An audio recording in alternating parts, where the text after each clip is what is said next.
Hello friends, good morning. चलिए जानते हैं देश और दुनिया की तमाम छोटी बड़ी खबरें, जिसमें सोना चांदी, मौसम और राजनीति से जुड़ी बड़ी खबरें आपको बताएंगे सिर्फ 5 मिनट में। लेकिन उससे पहले वीडियो को लाइक जरूर करें और चैनल पर नए हैं तो चैनल को भी सब्सक्राइब कर लें। तो चलिए वीडियो को स्टार्ट करते हैं। बता दें, राजस्थान में अगले कुछ महीने में विधानसभा चुनाव होने वाले हैं। इसको लेकर बीजेपी और कांग्रेस इन क्षेत्रों में वोटरों को रिझाने के लिए प्रयास कर रही है। बीजेपी की बात करें तो पीएम नरेंद्र मोदी, गृह मंत्री अमित शाह समेत अन्य केंद्रीय नेताओं ने प्रदेश का दौरा शुरू कर दिया। वहीं अब कांग्रेस में भी केंद्रीय नेताओं की एंट्री होने वाली है। 9 अगस्त को अंतर्राष्ट्रीय आदिवासी दिवस पर राहुल गांधी कांग्रेस के चुनाव अभियान का शंखनाद करने राजस्थान आ रहे। राहुल गांधी के साथ में कांग्रेस के राष्ट्रीय अध्यक्ष मल्लिकार्जुन खड़गे भी आएंगे। बहुजन समाज पार्टी सुप्रीमो मायावती ने अगले साल होने वाले लोकसभा चुनाव को लेकर अपने पत्ते अभी भले ही ना खोले हों, लेकिन तैयारी में पूरी तरह से जुट गई है। मिशन 2024 मद्देनजर मायावती ने वेस्ट यूपी में संगठन में फिर बदलाव कर दिया है। नई व्यवस्था के तहत अब 2 मंडलों का एक सेक्टर बनाया गया है। तो बदलाव की जानकारी शुक्रवार को पार्टी पदाधिकारी के पास पहुंची है। किसको क्या दायित्व दिया गया, उसके प्रति दी गई है। तमिलनाडु में कृष्णागिरी जिले में एक पटाखा फैक्ट्री में विस्फोट से 3 महिलाओं सहित 8 लोगों की शनिवार को मौत हो गई। इस पर केंद्रीय गृह मंत्री अमित शाह और प्रधानमंत्री नरेंद्र मोदी दुख जताया है और पीएम नरेंद्र मोदी ने मुआवजे की भी घोषणा की है। अमित शाह ने ट्वीट कर कहा कि कृष्णागिरी में एक पटाखा फैक्ट्री की दुर्घटना दुखद है। मैं मृतकों के परिवार के सदस्यों के प्रति अपनी गहरी संवेदना व्यक्त करता हूँ। पश्चिम बंगाल की मुख्यमंत्री और टीएमसी प्रमुख ममता बनर्जी ने गुरुवार को विधानसभा में भारतीय जनता पार्टी पर आरोप लगाया। ममता बनर्जी ने कहा कि विपक्षी बीजेपी अगले साल की लोकसभा चुनाव से पहले राज्य की छवि को खराब करना दिखाने के लिए लोगों के बीच विभाजन पैदा करके गड़बड़ी पैदा करने की योजना बना रही। पश्चिम बंगाल विधानसभा में एक चर्चा के दौरान ममता ने दावा किया कि उन्हें जानकारी है कि बीजेपी की यह योजना हाल ही में उसकी प्रदेश इकाई के वरिष्ठ नेताओं के साथ नई दिल्ली में हुई बैठक के दौरान तैयार की गई थी। भीम आर्मी के प्रमुख चंद्रशेखर आजाद ने तेलंगाना के मुख्यमंत्री के चंद्रशेखर राव से मुलाकात कर उनसे दलितों से जुड़े मुद्दे पर चर्चा की। शुक्रवार को जारी एक आधिकारिक बयान में यह जानकारी दी गई। बयान में कहा गया है कि चंद्रशेखर ने तेलंगाना में दलितों के कल्याण के लिए चलाई जा रही योजनाओं और आर्थिक सहयोग देने वाले कार्यक्रम दलित बंधु की सराहना की और कहा कि यह कार्यक्रम देश के लिए रोल मॉडल है। छत्तीसगढ़ के मुख्यमंत्री भूपेश बघेल ने शनिवार को कोरबा के प्रियदर्शनी इंदिरा स्टेडियम परिसर में आवासीय खेल अकादमी का शुभारंभ किया। खेल अकादमी में खिलाड़ियों के फुटबॉल, वॉलीबॉल, बास्केटबॉल, स्विमिंग जैसे खेल का प्रशिक्षण मिलेगा। आवासीय खेल अकादमी फुटबॉल में बालक वर्ग में 20 खिलाड़ी, बालिका वर्ग में 20 खिलाड़ी, वॉलीबॉल में बालक वर्ग में 12 व 12 खिलाड़ियों का प्रशिक्षण की व्यवस्था है। केंद्रीय मंत्री ज्योतिरादित्य सिंधिया ग्वालियर के दौरे पर थे। इस दौरान वह खटीक समाज के सम्मेलन में शामिल हुए, जहां सिंधिया का खटीक समाज की तरफ से एक ऐसा तोहफा मिला जिन्हें उन्होंने हाथ लगाकर वापस कर दिया। दरअसल खटीक समाज की प्रतिभा सम्मान समारोह में पहुंचे केंद्रीय मंत्री ज्योतिरादित्य सिंधिया को समाज की तरफ से उपहार स्वरूप बकरा भेंट दिया गया। नशा मुक्त समाज और राज्य बनाने के उद्देश्य से एक महत्वपूर्ण कदम को लेकर त्रिपुरा के सीएम मानिक साहा ने 29 जुलाई को कड़ा रुख अपनाया है और उन्होंने न्यायपालिका में एनडीपीएस के कड़े प्रावधान पर विचार करने को कहा। सीएम साहा ने कहा कि मादक पदार्थों की तस्करी और दुरुपयोग दुनिया भर में एक बड़ी समस्या है। उन्होंने न्यायपालिका से एनडीपीएस मामलों में जमानत देने की मामले में सख्त होने का आग्रह किया।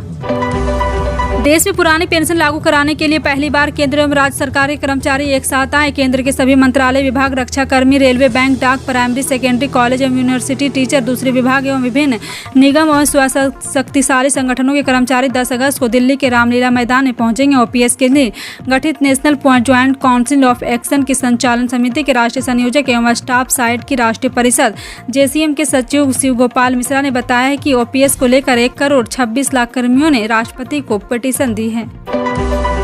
चंद्रयान 3 की सफल लॉन्चिंग के बाद अब इसरो एक कीर्तिमान स्थापित करने जा रहा। बड़ी बात यह है कि 30 जुलाई 2023 की सुबह 6:30 बजे इसरो 7 सैटेलाइट लॉन्च करेगा। वहीं सभी सैटेलाइट की लॉन्चिंग श्रीहरिकोटा के सतीश धवन अंतरिक्ष केंद्र के लॉन्च पैड 1 से होगी और उपग्रहों को अंतरिक्ष में पहुंचाने के लिए PSLV 5-6 रॉकेट का इस्तेमाल किया जाएगा।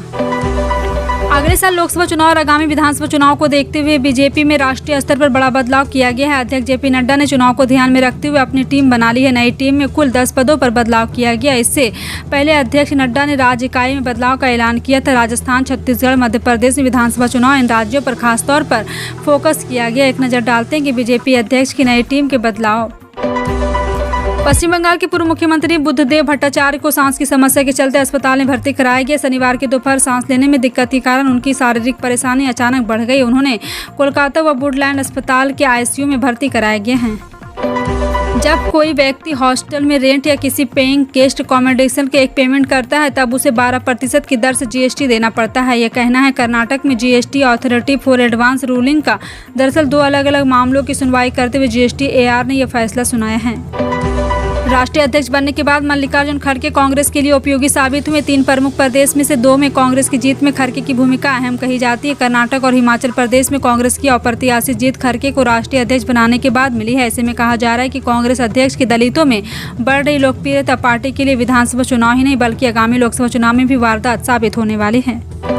महाराष्ट्र के अमरावती जिले की राजकोट पुलिस ने भीड़े के खिलाफ भारतीय दंड संहिता की धारा 153A निवास भाषा आदि के आधार पर विभिन्न समूह के बीच शत्रुता को बढ़ावा देना सद्भाव बिगाड़ने के तहत मामला दर्ज किया गया। महाराष्ट्र के अमरावती जिले की पुलिस को महात्मा गांधी पर कथित अपमानजनक टिप्पणी को लेकर दक्षिणापंथी कार्यकर्ता संभाजी भिड़े के खिलाफ शनिवार को मामला दर्ज किया गया।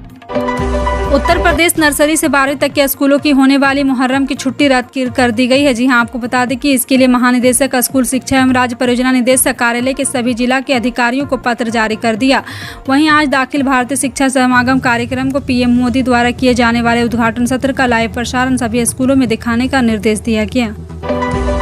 पेट्रोल डीजल के दाम 10 रुपये लीटर तक घटाया जा सकता है। इसकी वजह 1 साल में कच्चे तेल के दाम 15% की गिरावट है। 10 जुलाई को तो कच्चा तेल 35% तक सस्ता हो गया था, लेकिन इस बीच पेट्रोल डीजल के दाम में कोई कमी नहीं आई। ऑयल मार्केटिंग कंपनियों ने आखिरी बार अप्रैल 2022 में पेट्रोल डीजल के दाम घटाए थे।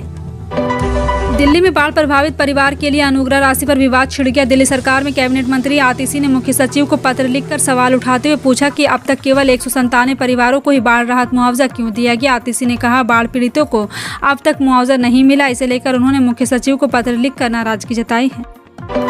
भारतीय जनता पार्टी मिशन 2024 की तैयारियों में जुट गई है। इसके लिए पार्टी के राष्ट्रीय अध्यक्ष जेपी नड्डा ने अपनी टीम का चुनाव भी कर लिया है। जेपी नड्डा की नई टीम में वसुंधरा राजे, रमन सिंह और कैलाश विजयवर्गीय सहित 38 नेताओं को जगह मिली है। इस लिस्ट में खास बात यह है कि हाल ही में कांग्रेस से बीजेपी में आए अनिल एंटनी को भी बड़ी जिम्मेदारी दी गई। अनिल पूर्व रक्षा मंत्री AK एंटनी के बेटे हैं।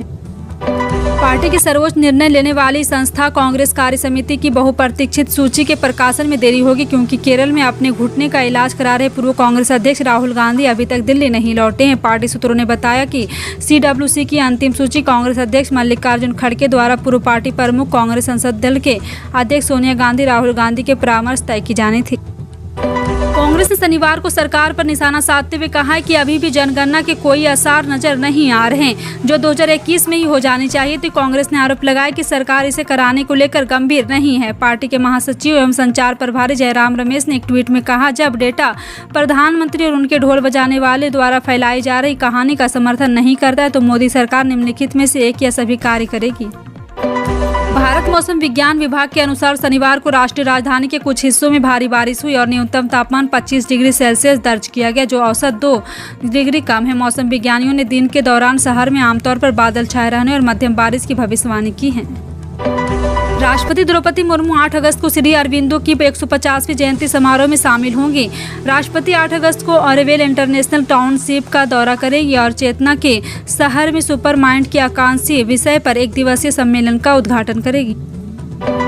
मालवीय नगर में एक कथित नाराज प्रेमी द्वारा 22 वर्षीय युवती की हत्या के बाद राष्ट्रीय राजधानी में कानून व्यवस्था के हालात पर चर्चा के दौरान आम आदमी पार्टी ने शुक्रवार को दिल्ली के उपराज्यपाल VK सक्सेना पर और केंद्रीय गृह मंत्री अमित शाह पर तीखा हमला बोला। दिल्ली के मुख्यमंत्री अरविंद केजरीवाल ने एक ट्वीट में लिखा, दिल्ली में एक और बेटी की बेरहमी से हत्या कर दी गई, यह बहुत दुखद है।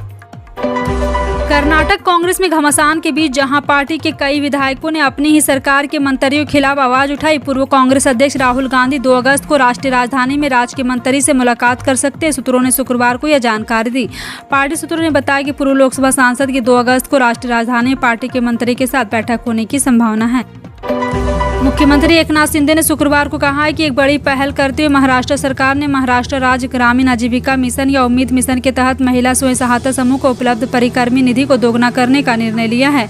उन्होंने कहा है कि मुफ्त राशि को मौजूदा 15,000 रुपये से दोगुना कर 30,000 रुपये किया जा रहा है। पश्चिम बंगाल के नेता प्रतिपक्ष शुभेंदु अधिकारी ने शुक्रवार को आरोप लगाया कि राज्य सरकार ने इंडियन पॉलिटिकल एक्शन कमेटी के संस्थापक प्रशांत किशोर को अवैध रूप से 512 करोड़ रुपए का टेंडर IPC 1 को 2021 पश्चिम बंगाल विधानसभा चुनाव के लिए तृणमूल कांग्रेस के अभियान कार्यक्रम की रणनीति बनाने के लिए नियुक्त किया गया था। मणिपुर में महिलाओं को निर्वस्त्र कर घुमाने के मामले में सीबीआई ने एफआईआर दर्ज कर अपनी जांच शुरू कर दी। केंद्र सरकार ने इस घटना की जांच सीबीआई से कराने की बात कही थी। बता दें कि घटना 4 मई की बताई जा रही। घटना के 2 महीने बाद 19 जुलाई को इस बार घटना का वीडियो वायरल हुआ था। इस मामले में अब तक मणिपुर पुलिस 8 आरोपियों को गिरफ्तार कर चुकी है। यह वीडियो जिस आरोपी ने बनाया पुलिस उसे भी गिरफ्तार कर चुकी है। भारतीय सराफा बाजार में शनिवार को सोने और चांदी की कीमत में स्थिरता नजर आई। जहां सुबह करीब 7:30 बजे सराफा बाजार हर निशाने पर खुला और सुबह तक सोने की कीमत 10 ग्राम 59,700 रुपये देखने को मिली, जबकि चांदी के दाम प्रति किलोग्राम का 74,230 रुपये दर्ज किया गया। वहीं अगर 22 कैरेट वाले सोने की बात करें तो 54,725 रुपये प्रति 10 ग्राम के रेट देखने को मिले, जबकि 24 कैरेट सोने की कीमत 59,700 प्रति 10 ग्राम दर्ज किया गया है। फिलहाल आपका इन सभी खबरों पर क्या कहना है, कॉमेंट सेक्शन में टाइप करके जरूर बताएं।